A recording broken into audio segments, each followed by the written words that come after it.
Muraho neza, ikaze ku muyoboro mugari wa Eli Scholars. Muri kumwe na Elize nk'ibisanzwe.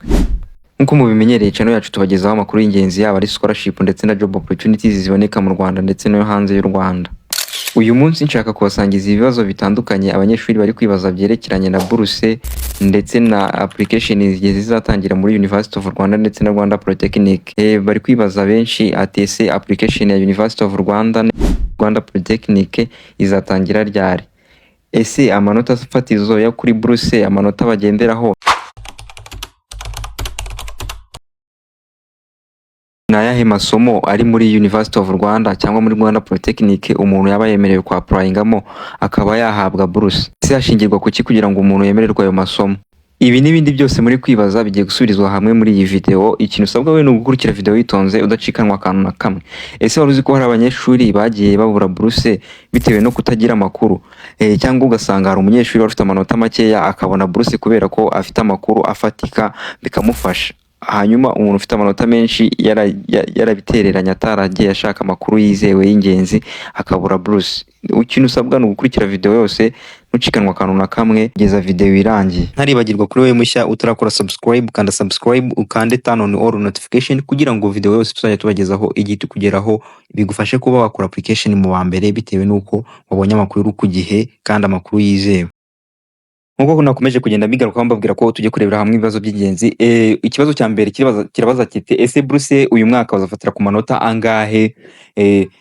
Hari n'ikindi kibazo kitagikurikiraho kibaza ati se application ya University of Rwanda na Rwanda Polytechnic yari yatangira, ese n'ibitaratangira izatangira ryari? Duhereye kuri buruse amanota fatizo ndetse n'ibyerekeye buruse byose tugiye kwifashisha ingero zitandukanye, haba bakoze mu myaka yashize. Ese umwaka ushize byari bimeze bite? Hanyuma nitumara kumenya uko umwaka washize byari bimeze, turaza guhita tumenya noneho uko uyu mwaka dushobora guprecisinga tukavuga ngo bishobora kugenda gutya bitewe nuko mu myaka yashize byagiye bigenda. Ukomeje kugenda bibaza ese buruse bazafatira ku manota angahe? Amanota fatizo nangahe? Kuki tutagiye tubitangarizwa ngo tubimenye? Amanota fatizo ya buruse ubundi agenda agenwa na University of Rwanda bitewe n'abantu bakoze application urwego rw'imitsindire bagiye bageraho. Niba promotion zagiye zitambuka hari amanota bagiye bagenderaho, especially ndaje mbahereze n'urugero mumenye ngo ese ubundi byari bimeze bite. Ariko kugira ngo bagire amanota bagena ya cut off marks, ni ukuvuga ngo aya manota bayagena iyo mwamaze gukora application hanyuma bakareba urwego rw'imitsindire mwagiye mutsindaho, hanyuma bamara kubireba bakavuga ati amanota tugiye gufatiraho n'aya ngaya bakayatangaza. Akenshi ubundi aya manota ntabwo bakunda kuyatangaza mbere yuko hakorwa application. Ikintu cyiza cyizewe hano nuko aya manota uyamenyeshwa, amanota yafatiweho uyamenyeshwa application zaramaze kugera ku musozo, hanyuma ukaba wamenya ngo bagendeye kuri ibi ngibi. Hanyuma ikintu kijyanye n'amanota yagiye afatirwaho like nk'urugero nko mu bihe byagiye bishira, ushobora kurebaho ugasa nk'ukompara. Urugero tugendeye nko kuri cut off marks batanze muri 2021, aya yari amanota bafatizo hari hagikorerwa ku manota 73. Umuntu wari ufite amanota 67 kuri 73 yahabwaga scholarship, ariko n'umuntu wari ufite amanota make ageze kuri 38 agahabwa buruse. Ibi ngibi rero bishobora kuba ariho wakumva neza ikintu navugaga. Umuntu wari ufite amanota 38 utaramenya amakuru hano yabuze buruse kubera yuko atigeze yapplyinga, yibwiraga ko afite amanota makeya bituma adakora application. Nyuma umuntu ufite 38 akaba afite amakuru akavuga ati ibintu byose akwiye gushyiramo imbaraga akagerageza akakora application atitaye kuvuga ngo amanota ye ni makeya. Aya manota yarakoze ahabwa buruse. Hanyuma umuntu ufite amanota 67 nawe akora buruse, arakora ahabwa buruse. Ariko ku muntu wari ufite aya manota muri za 60 akaba yarakoze nabi application nawe bitewe n'izindi criteria zindi runaka, akaba yajya kwaka nk'ibintu, urugero akaka ikintu kuko hari programs zigenda zisaba umuntu wujuje gusa akaka nk'iyo program kandi amanota ye atabimwemerera, bigatuma asigara. Ati gute rero? Ibyo ndaje mbibasobanurire mu makuru mu buryo burambuye kugira ngo nawe uzirinde iryo kosa ritazakubaho ukaba wabura buruse kandi wari uyemerewe. Ngarutse ko mu gihe haje system yo kura ku manota 60 ku buryo umuntu wabaga yujuje ageraga 60 kuri 60, byaje guhindukamo abantu bafite 50 kuri 60 ugasanga niwe muntu ufite buruse, ariko hanyuma umuntu ufite amanota 40 nawe yahawe buruse bitewe n'uburyo yari afite amakuru yo gukora application, agakora application neza. Hanyuma umuntu wabuze buruse afite amanota 50 kuri 60 bagiye bahari bitewe n'uko nawe byagiye bigenda nk'uko nagiye mbibasobanura. Hanyuma umuntu wari ufite amanota 40 aza kuyibona, ariko hari n'uwayibuze bitewe n'uko yari afite amanota 40 ariko atazi ngo ese mfite amanota 40 nshobora gukora application bikagenda gute. Yacitse intege afite amanota ni makeya sinakora application, bituma n'ubundi birangira atabonye iyo buruse. Ariko wowe niba uri hano niyo mahirwe yawe uyu munsi, ugiye kumenya buri kimwe cyose gishobora kugufasha, ntucikanwe n'ikintu na kimwe muri video, ukomeze ukurikirane buri kamwe, buri details tugiye kubahereza. Ariko tudatinze ho gato mbanze mbamenyeshe ese abantu bari kwibaza ati ese ibintu bijyanye na application ubundi se zizatangira ryari, mbere yuko tumenya ibyo bintu bijyanye n'amanota. Rero ikintu kijyanye na application muri University of Rwanda ndetse na Rwanda Polytechnic uri kwibaza ni ukuvuga ngo application especially ikunda gutangira mu kwezi kwa kabiri k'uyu mwaka, kwa buri mwaka. Ubwo niba ubu bivuze ngo turi mu kwezi kwa kabiri, application ziteganya gutangirwa muri kwa kabiri, ariko especially mu matariki 10 nangahe bahera ku bantu bize mu bintu bijyanye na MCB ndetse PCB, BCG, amasomo arimo biology na chemistry cyangwa se biology ajyanye na health. Ayo masomo akunda gutangizwa mu university mainly muri medicine ndetse na dental surgery. Aho niho abantu ba mbere bakora application.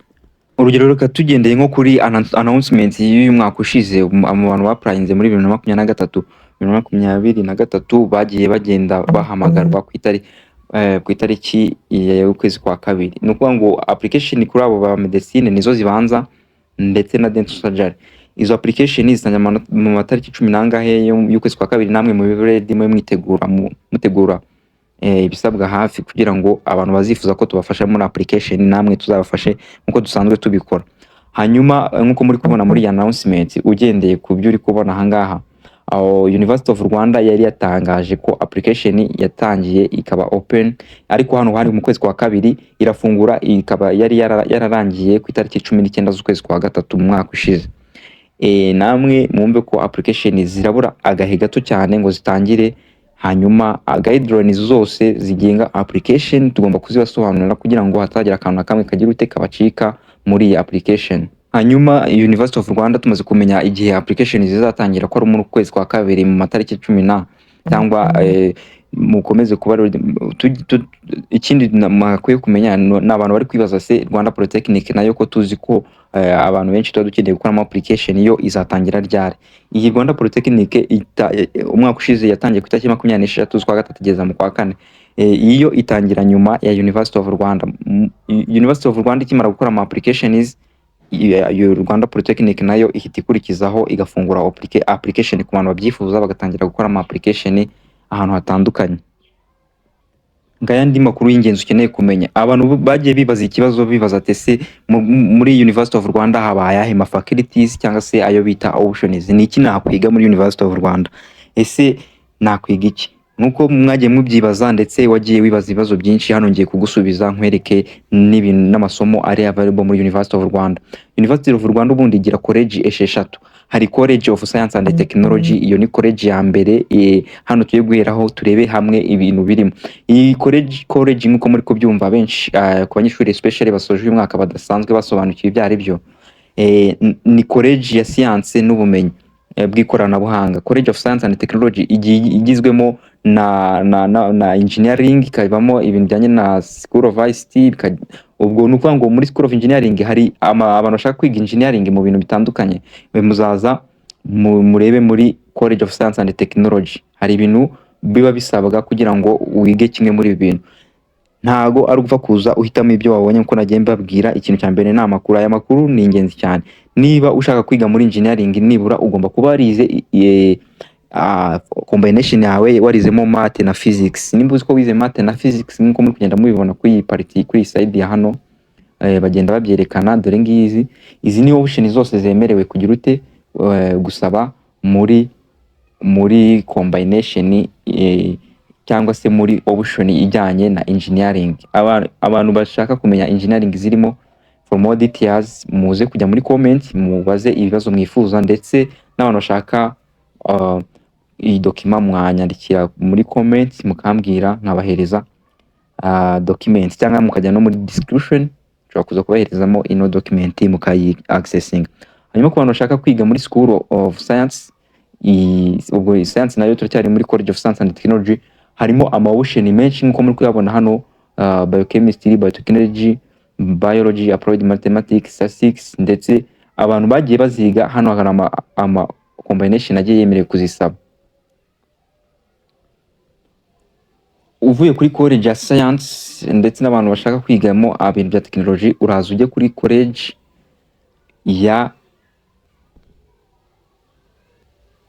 ya medicine and health sciences. College of health and science medicine irimo option menshi ajyanye n'ubuganga. Abantu bashaka kwiga medicine and pharmacy, harimo pharmacy, psychiatry, behavior sciences, preventive, community and dentistry, nursing n'izindi option nyinshi cyane. Abantu rero bashaka kuhiga, condition ni ko ugomba kuba warize ikintu nibura combination irimo biology. Iyo condition niba uyujuje wemerewe gukora application muri imwe muri izo programs. Ibi bintu nzabafata umwanya urambuye kubasobanura everything kugira ngo ukore application wizeye neza ko application yawe ikoze neza. Numara kuva ku college, hari n'indi college ijyanye n'ibintu bitari health. Ubwo nuko abantu bashaka kwiga ibintu bijyanye na health byose bikuye muri iyi college. College yindi ihari ni college y'ibintu bijyanye n'iki, college y'ibintu bijyanye na animal sciences and veterinary medicines.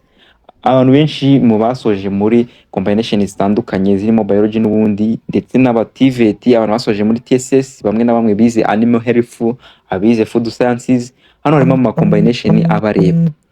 Ikintu ugomba kwitendera ni iki, ni ukumenya ngo ese nsabwa iki. Ibi byose nkuko muri kubibona hano, izi ni combination ziza kandi ushobora kwigamo hariya muri college ya agriculture ndetse na veterinary n'ibintu byinshi bitandukanye. Hari n'indi college of business and economics. Iyi ni college nayo imwe muri zigize University of Rwanda, irimo ibintu bitandukanye ku bantu bize za MEG, HEG ndetse n'andi ma combination atandukanye arimo mathematics. Unko muri kugenda muyabona hano ku mpande, nago izi criteria mugomba kuba mutazizi, mugomba kuba muzizi mbere uko mukora application. Muri College of Business and Economics harimo amasomo atandukanye ushobora kwiga akaza kugira umumaro. Hanyuma uvuye kuri College of Business uhita ujya kuri College of Arts and Social Sciences. Aha harimo amasomo ajyanye na law, akabamo n'izindi option nyinshi zitandukanye zijyanye na governance ku bantu bize ibintu birimo indimi ndetse n'izindi combination nka za HEG na HEL ndetse n'ukundi zisigaye zitwa izo combination mu buryo butandukanye. Wemerewe gukora application muri izo option. Hanyuma college ya Art and Social Sciences nko nabagiye mbibabwira igihe ifite ibintu byinshi cyane. Tugeze kuri college ya gatandatu ni College of Education. College of Education ni ibintu bijyanye na education, bijyanye no kwigisha. Irimo ama option agiye atandukanye bitewe na buri combination wagiye wize. Combination yose wize ugiye ufite iyo biri related muri education. So nimuzavuge ngo mwabuza amakuru. Ikibazo cyose wifuza kutubaza kutugezaho, urajya muri comment section utubaze, hanyuma tugusobanurire buri kimwe wifuza. Akantu k'ingenzi ngiye gusorezaho nakangaka, icyo wamenya nuko hano muri aya masomo yose hari amasomo abazwi yuko aya masomo kugira ngo yahitemo ugomba kuba ufite amanota menshi ashoboka. Ariko nkuko nagiye mbivuga muri kiriya gihe wabaga ufite amanota 63 kuri 60, hari option wabaga ugomba zisaba bujuje gusa nyine bitewe nuko uri interested muri izo option wayisaba udafite amanota, bigatuma batagufata bitewe nuko utari usobanukiwe. Ariko nkuko nabibabwiye muri izi programs byarahindutse cyane, musigaye mukorera kuri percentage, kandi percentage ni kwijana. Amanota nibura ugomba kuba ufite kwijana, ntago wahita uvuga ngo ugomba kuba ngo ufite ngaya. Ariko izo zasabaga amanota yujuje n'ubundi birumvikana ko zishobora kuzaba zisaba nibura kuba ufite nka 90% kugira ngo uyikoremo application. Ikintu wamenya nimba warabaga ufite 40 kuri 60 ukaba wabona Bruce, ushobora kuba ufite amanota 50 yawe nangahe cyangwa 60% kwijana ukagira ubwoba bwo gukora application. Ariko uyu munsi nukomeza gukurikirana ibyo tubagezaho, dukomeje gukurikiranira hafi uko updates zigenda ziza.